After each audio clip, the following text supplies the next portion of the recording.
All right, in this lesson, we are going to talk about amortization. Now, just like depreciation, we're going to go over the basics here. We do have another section in which we talk about the calculation of an amortization, but our goal here is to help you understand what amortization is from a very basic level and how we apply it from an adjusting entry standpoint.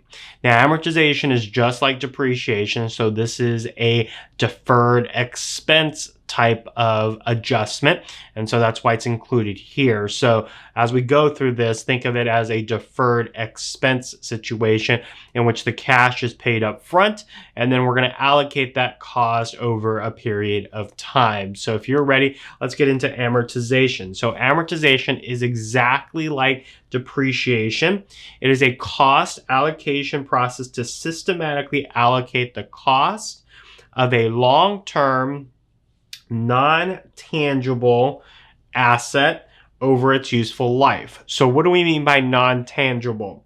Another word for this could be intangible. So basically, these are assets that the company has that can provide a long-term yield that cannot be physical in nature. So examples of this would be copyrights, patents, franchise contracts. A lot of these intangible assets are things that you don't necessarily, you can't actually touch, but they have some value. So the example that I like to give is this logo right here valuable? Well, if you don't know, this shirt probably could cost a company like Nike $2 to $3 to produce, and then they slap their logo on it, and then they are able to turn it around for 70, 80 bucks. So some would say that, yeah, this is valuable. This logo is valuable. Because this intangible is valuable, it becomes this long-term asset that is allocated over time. The cost is allocated over time. Now, this is a kind of a side note, this is a internally produced intangible, so we don't actually cost allocate this, but that's what we're getting at. We're getting at things that we can't physically touch, but has some type of value at the end of the day, which is very different from like this controller right here. This is a tangible asset, so this would be depreciated versus amortized over time. Now, amortization is a form of deferred expenses. We incurred the cost of the intangible long-term asset on day one, but we get the benefit of it over a long period of time. So we have to allocate the cost of it over its useful life.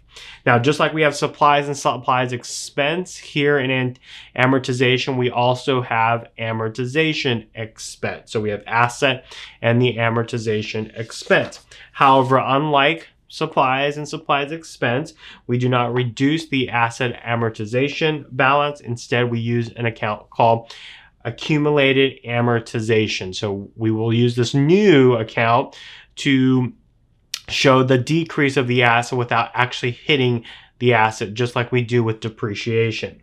Now, the accumulation, what is the accumulated amortization? Well, the accumulated amortization is the accumulation of all of the amortization taken since the asset was first acquired. So we talked about that with depreciation and the accumulated depreciation. We said that we take all of the depreciation every year and we add it up to the accumulated depreciation account. Same thing here. The accumulated amortization is all of the amortization expense that has been recognized since the intangible asset had been acquired. So that's what we want to think about, is that's what the accumulated amortization account is. Now, accumulated amortization is a contra asset, so just like depreciation, accumulated depreciation, it reduces the value of the intangible asset on the balance sheet to get to a net book value for that intangible. So it works with the particular long-term intangible asset account to get to the asset's book value. So we can look at what it would look like on a balance sheet, and it will look something like this. We would have the intangible asset. In this case, I have a patent. The company bought a patent for $12,000. They've owned the patent for X amount of years, and so their accumulated amortization for the patent is $4,000. So the patent net book value is $8,000. Now, we said that $8,000 does not necessarily represent its fair value. What can you get in the market if you tried to sell it? That $8,000 represents what we believe that asset is valued at on our books and our books only. It's probably either worth much more or it's probably worth much less, because this might be an intangible asset that can't be used outside the company who actually filed the patent. So it's important to know that. And again, that $8,000 is also known as the book value of the patent. So what's the book value? What is it valued on the books? $8,000. Completely different from fair value. Now, some intangible assets are not amortized. Rather, they are checked to see if the asset is impaired.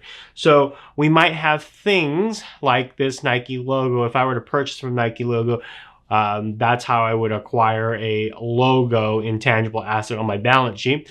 But this doesn't have a life per se. I mean, this logo could go for 10 years, 20 years, 100 years.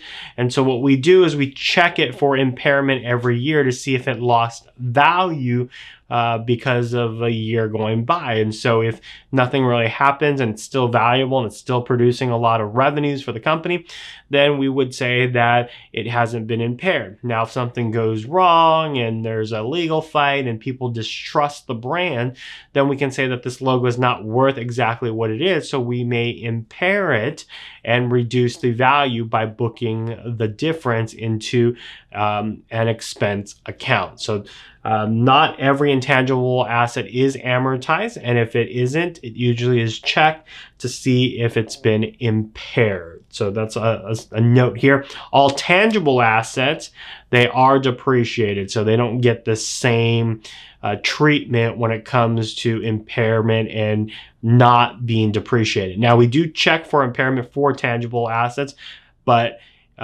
we don't just not depreciate it. You must depreciate those tangible assets. All right, let's look at an example here related to a patent. So on April 1st, 20X1, Walnut Creek purchased a patent for $12,000. The patent has 5 more years of patent protection. It is estimated that 1 month of patent usage equates to $200. Prepare the adjusting entry. So, one of the things that we've been telling you is that the cash outflow happened before. So when we previously bought the patent, we would have debited patent for $12,000, credited cash for $12,000. Now we are in the ownership of that patent, so it's time to expense or allocate the cost over its useful life. In this case, we are going to allocate $200 to amortization expense. Why? Because the usefulness has declined by $200 based on our cost allocation process, which we'll teach you in another section. So in this case here, we have a $200 expense. The expense is increasing. Increasing in expenses are debit. So we're going to debit amortization expense for $200.